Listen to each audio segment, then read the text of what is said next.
믿음이라는 것은 그렇습니다. 내가 알지 못하는 것을 믿는다는 것은 그건 어불성설이죠. 그렇기 때문에 우리의 믿음이 허상이 아닌 것입니다. 다시 말하면 우리의 믿음은 우리가 모르는 어떤 것을 믿는 그것이 아니다라는 겁니다. 어떤 사람들은 그렇죠. 그것도 복이죠. 어떤 자리에 내가 있느냐, 내 환경이 어떤 환경이 주어졌느냐라는 것도 굉장히 큰 복일 수 있습니다. 그 중에서도 영적인 복은 무엇이냐? 진리이신 하나님을 접근할 수 있는 최적의 요건, 그것이 복 중의 복입니다. 예를 들면 어디 저기 정글이나 사막이나 이런 곳에서는, 그런 곳에서는 하나님을 알기가 아주 기적과 같이 어려운 일입니다. 그렇지만 우리 흔히 말하는 대로 모태신앙이다 라고 하는, 또 우리나라 같은 경우는 굉장히 교회들이 많죠. 그래서 진리를 접할 기회가 많습니다. 뿐만 아니라 진리뿐만 아니라 또 안타까운 것은 이단의 종교도 많다는 것이 좀 안타까운 일이긴 하지만, 어쨌거나 이 환경이 굉장히 중요합니다. 그렇다고 해서 내가 내 환경이 하나님을 알 수 있는, 하나님을 접할 수 있는 그런 환경이라고 해서 그가 어떤 단번에 아브라함과 같은 그런 믿음을 소유할 수 있는 것은 아닙니다. 그리고 내가 믿음이다 라고 하면서 내가 행하는 것들이 그 속에 들어가 보면 무엇을 믿는가 라고 하는 그 아주 쉬운 질문에도 답하지 못하는 경우가 많다라는 것입니다. 오늘 수가성에 여인이 있는데, 여인이 그 앞에 있는 예수님을 만나죠. 예수님을 만나는데 그 예수님이 누구인지를 모릅니다. 근데 실상은 이스라엘은 그 메시아 그리스도를 기다리는 신앙입니다. 그들이 태어나자마자 집에서 배우고 모태에서부터 배우는 그것이 뭐냐? 메시아가 올 것이다 라는 거죠. 메시아가 올 것이고 메시아가 너희를 구원할 것이다 라는 그 소망의 메시지를 그들이 태어나기 전부터 이렇게 가르침을 받고 나옵니다. 근데 정작 이 수가성의 이 여인은 물길로 나와서 그 예수님이 그 앞에 있는데도 그 예수님이 그 메시아인 줄을 모릅니다. 예수님과 대화를 하면서 예수님이 남편을 데리고 오라 하죠. 그러니까 이 여인이 놀랍니다. 그러면서 구체적으로 말씀을 하시는데, 네가 남편이 5이 있었으나 지금도 네 곁에 있는 자가 네 남편이 아니다 라고 이렇게 말하는 걸 보니까, 이 여인은 자기의 이 삶을 이렇게 자랑하지 못하고, 그래서 남들이 없는 대낮에 물길로 나오는 그런 처지에 있는 사람인데, 처음 본 사람이 자기에 대해서 아는 것을 보고 당신은 선지자니이다 라고 이렇게 고백합니다. 그 누구에게도 말하지 못했고 알지도 못할 그 일을 당신이 알고 있기 때문에 당신은 선지자다 라고 이렇게 말하면서 마지막에는 이렇게 말하죠. 여자가 이르되 메시아 곧 그리스도라 하는 이가 오실 줄을 아노니 그가 오시면 모든 것을 우리에게 알려주시리라 라고 이렇게 하는 그 속에 있는 그 여인의 그 믿음, 그 여인의 소망을 얘기를 하죠. 예수님께서 덤덤하게 말씀하시는 겁니다. 네가 말하는 그가 내다 나다 라고 이렇게 말씀하시는 겁니다. 이스라엘은 메시아를 기다리는 신앙입니다. 이 성경은 하나님의 말씀을 계시하여 둔, 그리고 하나님의 그 역사를 기록하여 둔 유일한 책이죠. 세상에 뭐 신이라고 이렇게 이름하면서 말하는, 그리고 그 신을 이렇게 이야기해 놓은 신화들이 굉장히 많습니다. 이 신화들은 나라들마다 있습니다. 이 찾아보니까 그리스 신화, 우리가 유명하죠. 그리스 신화도 있고 로마 신화도 유명합니다.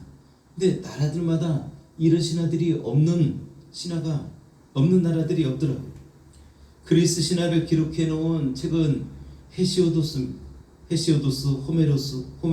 호메로스라는 이런 책이 있고, 로마 신화는 오비디우스라는 책이 있습니다. 우리나라도 있죠.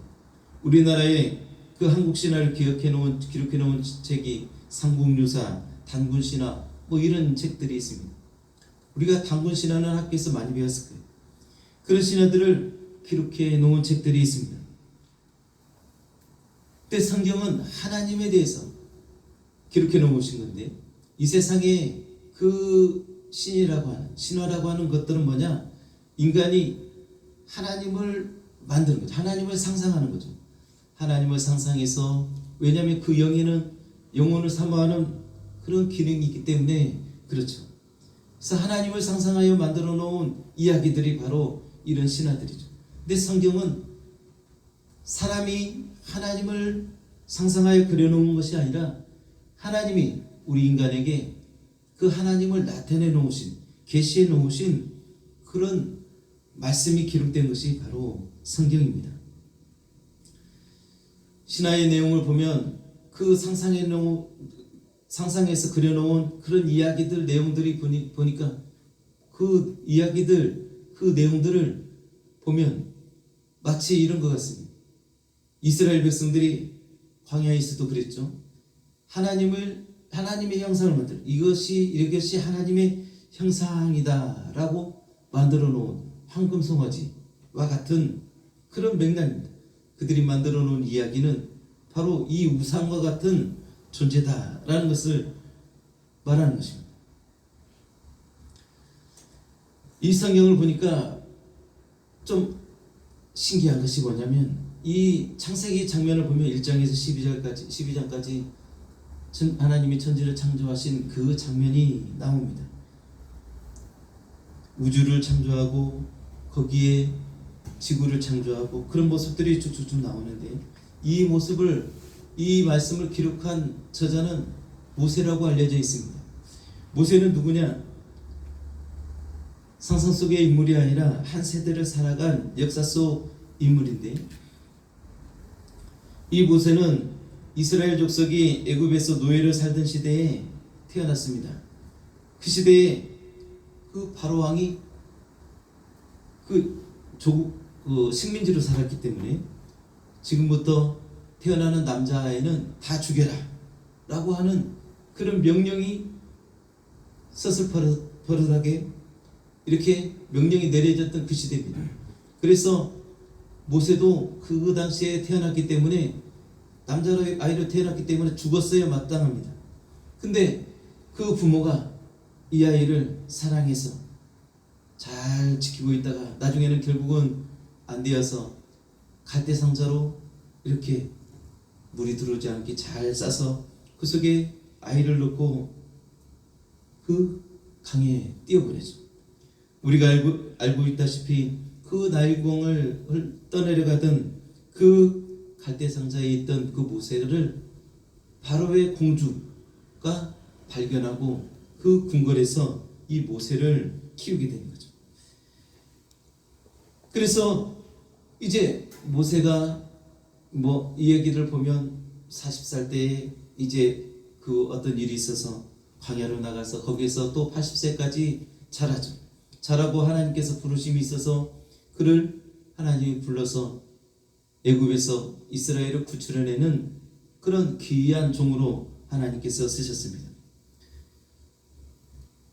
역사를 보니까 모세가 출애굽하였을 당시에서부터 해가지고 가나안 들어가기 전까지, 가나안 땅에 못 들어갔잖아요. 들어가기 전까지 그 기간 동안 이 모세가 기록해 놓았다라고 이렇게 말합니다. 모세오경, 창세기, 출애굽기, 레위기, 민수기, 신명기까지 내용입니다. 거기에 보는데 근데 그때의 사람입니다. 모세는. 근데 그때의 사람이었던 모세가 그 이전 수천 년 전에 있었던 그 창세기의 장면을 아주 상세하게 기록해 놓았다라는 것입니다. 이 장면을 보니까 어떻습니까? 모세가 그 애굽에 나와서 시내산에 올라간 적이 있습니다. 40일 동안 금식을 하면서 시내산에 올라가서 하나님이 모세에게 너는 성막을 지어라 하면서 성막에 대해서 보여주시고 재료는 무엇으로 하고 모양은 이렇게 짓고 하는 그런 모양들을 식양들을 그 모세에게 자세히 보여주고 자세하게 알려줬다라고 기록하고 있습니다. 그래서 모세가 훗날에 그 성막을 자세히 묘사를 하고 그래서 또 성막을 지어놓는 거기서 하나님께 제사를 하는 그런 역사가 있습니다. 마치 그런 것처럼 하나님께서 성막의 식양을 모세에게 보여주신 그것처럼 이제 모세를 미래뿐만 아니라 장래뿐만 아니라 미래를 보는 것을 예언이라고 하죠. 예언을 보면서 기록한 것처럼 이제 모세를 과거 지난날 하나님께서 천지를 창조했던 그 장면 속으로 모세를 이끄시는 겁니다. 그래서 그 장면을 이제 계시로 모세에게 보여주셨고 모세는 그 장면을 창세기에 그렇게 기록한 거죠. 태초에 하나님이 천지를 창조하시니라 라고 하면서 시작하는 겁니다.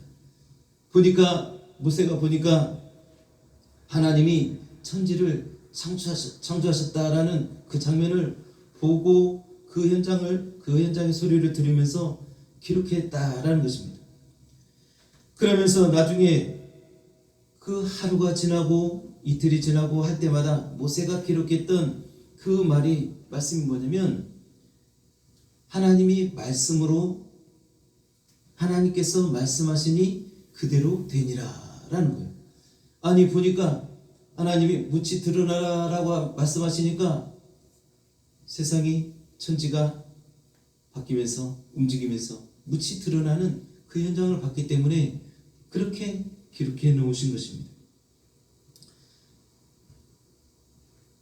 바로 우리가 믿는 하나님입니다. 하나님은 천지를 창조하신 분이시고 이게 하나님은 스스로 계신 그 하나님이다라는 우리의 믿음은 무엇이냐? 하나님에 대한 믿음이 무엇이냐? 창조론이 맞나 진화론이 맞나 이것이 아니라 하나님은 천지를 창조하신 분이시다 라는 것입니다. 또 그 속에서 인간의 본질을 보게 됩니다. 보니까 여섯째 날에 하나님께서 흙으로 사람을 지으시고 라는 거죠. 지으시고 번성하라 라고 이렇게 말씀하시는 거죠. 그런가 하면 창세기 2장 7절에는 이렇게 말씀하시죠. 여호와 하나님이 흙으로 사람을 지으시고 그 생기를 그 코에 불어넣으시니 사람이 생명이 된지라 이렇게 말씀하시고 또 8절에 보니까 여호와 하나님이 동방의 에덴에 동산을 창설하시고 그 지으신 사람을 거기에 두니라. 아담을 거기에 둔 장면을 이제 모세가 보고 기록하는 겁니다. 인간의 모습을 보죠. 인간이 흙으로 지어졌다라는 것과 그곳에 하나님께서 생기를 불어넣어서 생명이 되게 했다라는 그 장면을 보게 된 겁니다. 인간의 본질입니다. 인간은 육체는 흙으로 만들었고 그 안에 하나님의 영이 있다라는 겁니다. 그러면서 이제 또 어떤 장면을 보냐? 그 에덴 동산에서 이제 아담이 있고 아담을 위해서 하나님이 하와를 그 아담의 뼈를 취해서 하와를 만드신 것과 하와를 동반자로 배필로 주신 것도 이제 보게 됩니다. 그러면서 하나님이 아담에게 동산 중앙에 있는 생명 선악과를 따먹지 마라. 선악을 알게 하는 과일을 다른 거는 다 먹고 그것은 먹지 마라. 이렇게 하시는 말씀도 있습니다. 그러면서 정녕 그것을 먹는 날에는 죽으리라 라고 하는 아주 엄한 그런 말씀도 주신 것도 모세가 보고 있습니다. 근데 어느 날 보니까 간교한 뱀이 나와서 하와에게 접근하는 것을 봅니다. 여자에게 접근해서 그 여자에게 그 따먹지 말라고 했던, 아담에게 말했던 그 선악과를 따먹으라고 이렇게 유혹하는 장면을 봅니다. 보는데 거기에서 보니까, 모세가 보니까 거기에서 또 여자가 간교한 뱀의 그 유혹에 넘어가서 선악과를 따먹어버리는 그 장면을 보는데, 그 장면에서 모세는 어떤 마음이 들었을까요? 아마도 이랬을 것 같아요. 하나님이 따먹지 말라고 그랬는데 지금 따먹었네, 큰일 났다 라고 생각했을 것입니다. 큰일 났다. 근데 이 하와가 아담에게 줍니다. 아담이 또 그것을 먹습니다. 아마도 거기에서 모세는 큰 절망을 했을 것입니다. 아담은 달릴 줄 알았는데, 왜냐하면 아담은 하나님께 직접 그 말씀을 들었기 때문에, 따먹지 마라 정령 죽으리라 라고 하는 그 말씀을 들었기 때문에 아담은 달릴 줄 알았는데, 아담도 하와처럼 그 과실을 먹고 만 것입니다. 모세는 아마 큰 절망에 빠졌을 것입니다. 인간은 죽었구나, 이제 하나님 말씀대로 죽었구나 라는 생각을 했을 것입니다. 이 장면을 로마서 12장에는 5장 12절에는 이렇게 기록하고 있습니다. 이러므로 한 사람으로 말미암아 죄가 세상에 들어오고 죄로 말미암아 사망이 왔나니 이와 같이 모든 사람이 죄를 지었으므로 사망이 모든 사람에게 이르렀느니라. 죄가 세상에 들어오는 그 장면입니다. 선악과를 따먹고 말았기 때문에 그렇습니다. 그리고 나서 그 위에 펼쳐지는 일들을 보니까 하나님께서 아담과 하와를 찾아오고 그들에게 저주를 내리고 또 에덴 동산에서 쫓아냅니다. 그리고 그들에게는 그 저주의 삶이 이제 펼쳐지는 것을 보게 되었습니다. 하나님과의 관계가 끊어지고 그들에게는 사망이라는 선고가 주어졌다라는 것. 그게 바로 인간의 본질입니다. 아담과 하와에게 주어졌던 그 저주와 재앙이 바로 온 인류에게 미치게 되었다라는 것입니다. 모세는 그 장면 속에서 아마 큰 좌절을 맛보았을 것입니다. 다 죽었구나, 저주가 있구나 라고 했을 것입니다.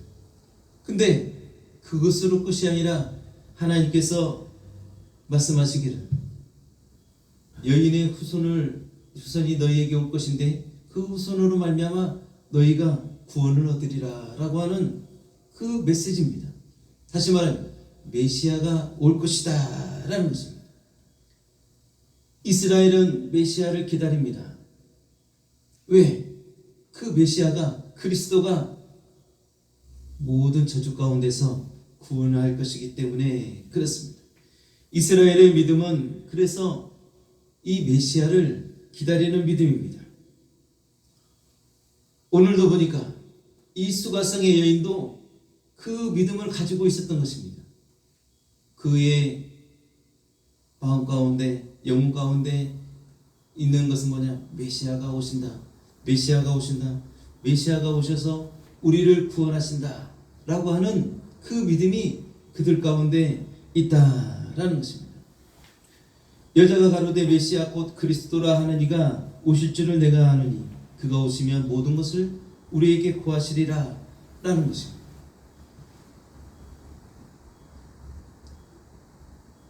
예수님께서 네가 말하는 그가 나다 라고 이렇게 말씀하실 때 그가 그것을 믿음으로 받고 나가서 전하는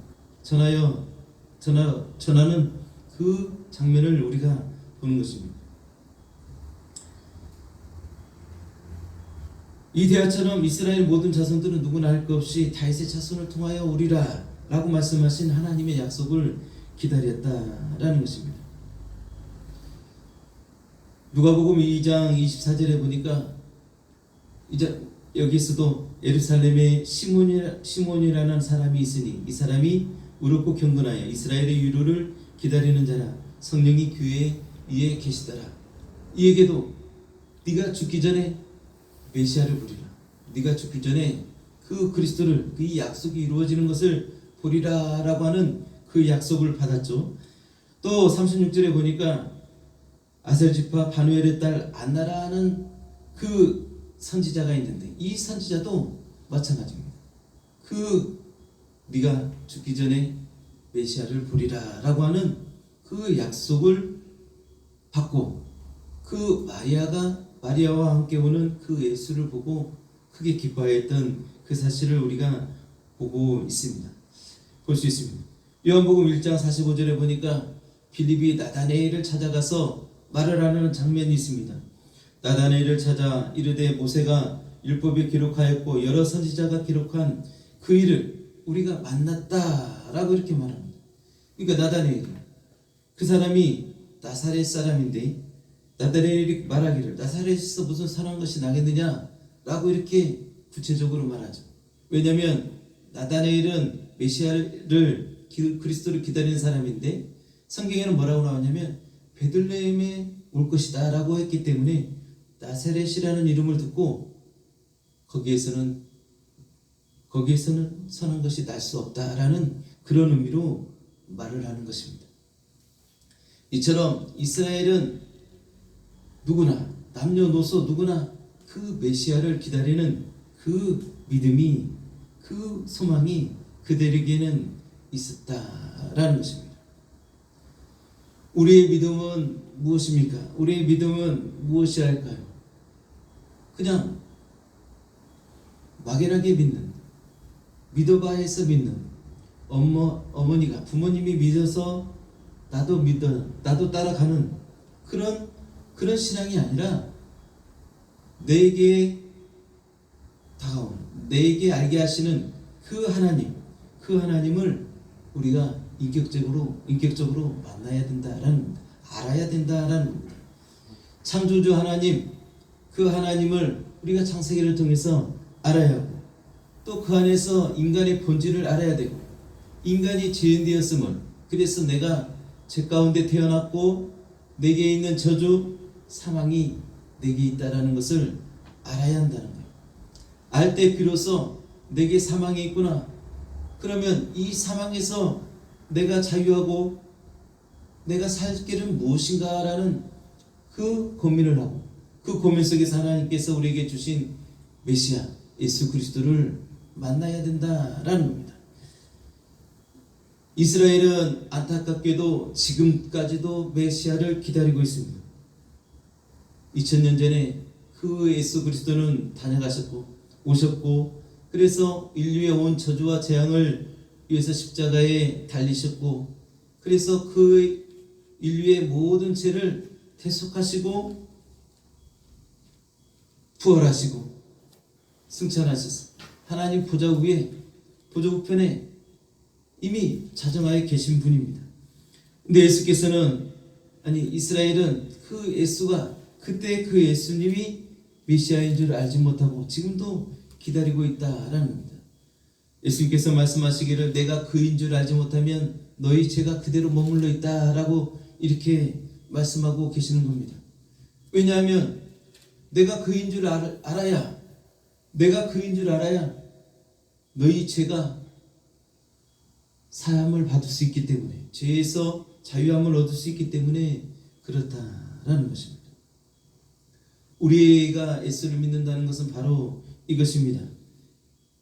2000년 전에 왔다 가신 그리고 십자가의 모든 일을 구속의 일들을 이루시고 하나님 보좌 우편에 앉아 계신 그 예수 그리스도를 우리가 알고 그분을 영접하고 믿는 것이 바로 우리의 믿음인 것입니다.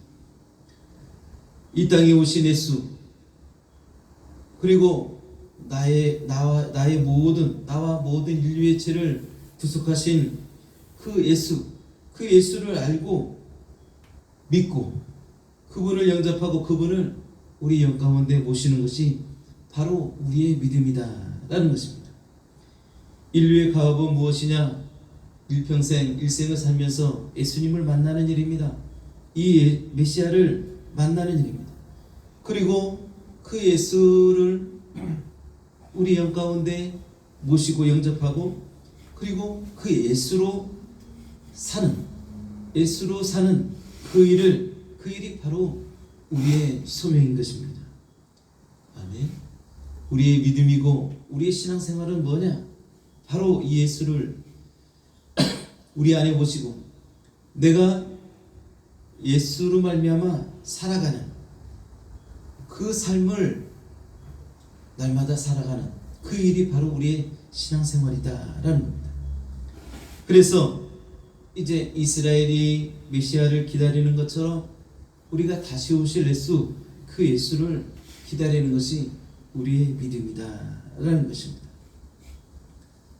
아멘. 우리의 믿음은, 우리의 구원은 어떤 일을 행하고 내가 무엇을 어떤 일을 지극정성으로 행하여만이 그 일이, 그 구원이 우리에게 주어지는 것이 아님을 성경을 말씀해 주시고 계십니다. 그래서 은혜다, 선물이다 라는 거예요. 나의 공로가 아니라 전적인 하나님의 은혜이고 전적인 하나님의 사랑이고 오직 예수 그리스도의 공로로서 주어지는 것이 바로 우리의 구원이다 라고 이렇게 하는 말씀입니다. 맞습니다. 그래서 그 하나님의 사랑과 예수 그리스도의 공로로 우리가 구원을 얻었다라는 것입니다. 그렇지만 구원받은 우리가 마땅히 행할 바가 있다는 구원을 받은 자가 구원을 받은 자로서의 마땅한 행실이 바로 우리의 행실이 되는 것입니다. 우리 삶 가운데 찬양이 하나님께 드리는 것 같죠? 기도가 우리가 하나님께 드리는 것 같죠? 실상은 우리 기도와 찬양이 우리가 하나님께 드리는 것이 아니라 하나님으로부터 하나님으로부터 생명을 공급받는 통로라는 것을 우리가 알아야 합니다. 그래서 우리가 하나님께 드리는 것이 아니라 하나님이 우리에게 다가오시고 하나님이 우리에게 주시는 시간이다 라는 것입니다. 예배는 좀 다르죠. 그래서 우리가 감사함으로 하나님께 드리는 것이 유일하게 드릴 수 있는 것이 바로 이 예배의 시간이다 라고 할 수가 있는 것입니다. 그렇기 때문에 이 예배 시간이 굉장히 중요한 겁니다. 내가 우리 삶 가운데서 기도 몇 시간 하는 거 중요하죠. 그리고 말씀을 읽고 말씀을 암송하는 것도 굉장히 중요합니다. 밤에 나와서 기도하고 새벽에 나와서 기도하는 것도 굉장히 중요합니다. 그렇지만 오늘 이 시간 하나님께서 명령하셔서 이 주일을 거룩히 지키라고 하는 이 명령으로 지키는 이 예배는 그 무엇과도 비교할 수 없다라는 것입니다. 그렇기 때문에 예배하는 우리의 마음이 굉장히 중요하다라는 겁니다. 소중하다라는 겁니다. 예전에 이런 비유를 드린 적이 있습니다. 어떤 사람에게 사과 하나를 주는데 내가 한 입을 깨물고 그 사람에게 그 사과를 준다면 그 사람의 마음이 어떻겠습니까?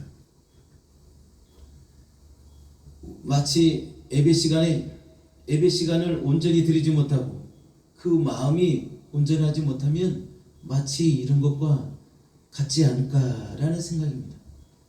내가 한 입 깨물어서 주는 그 사과와 같다라는 거예요.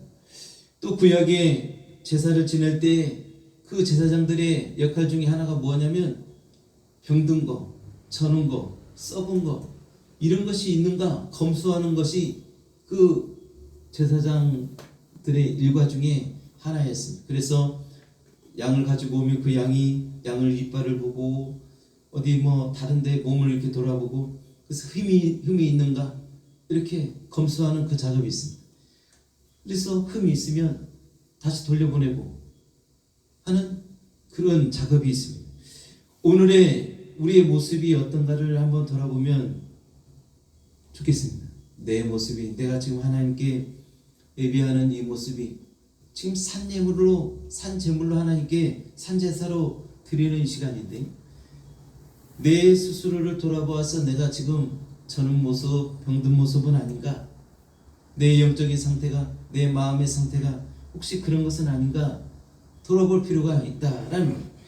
그래서 전능하신 하나님, 창조의 하나님, 만유의 하나님, 그 하나님께 드리는 이 예배, 이 예배에 흠이 있는 것이 아니라 온전하고 순전한 것으로 드릴 수 있는 그런 예배가 되어야 한다라는 것입니다. 예배 시간을 잘 지키고 또 예배에 나오는, 예배를 향하는 우리의 마음을 정결하게 하고 순전하게 하고 이렇게 해서 하나님께 나와야 한다라는 것입니다.